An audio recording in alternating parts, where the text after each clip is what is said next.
कांद्याची निर्यात थांबवणार नाही अशी ग्वाही केंद्रीय कृषी मंत्री शरद पवार यांनी दिली. रोजच्या जेवणात कांद्याचा वाटा किती असतो असा सवालही त्यांनी केलाय.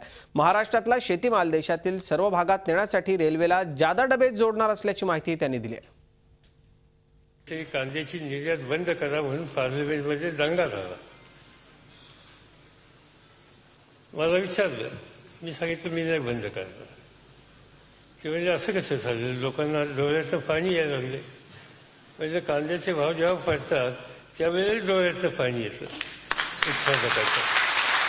आणि दुसरी गोष्ट अशी आहे की दैनंदिन आहारामध्ये कांद्याचा खर्चामधला हिस्सा किती असेल.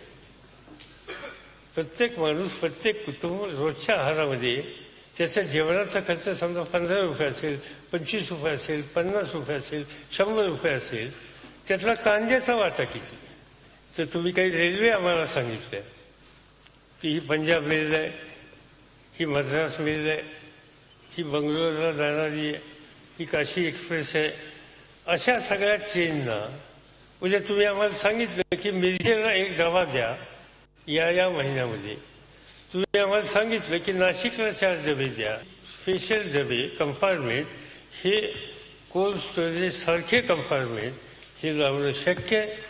आणि त्याच्या माध्यमातून हा माल देशात दक्षिणेत, उत्तरेत, ईशान्येत सगळीकडे हे पाठवू शकते. झी 24 तास एक पाऊल पुढे.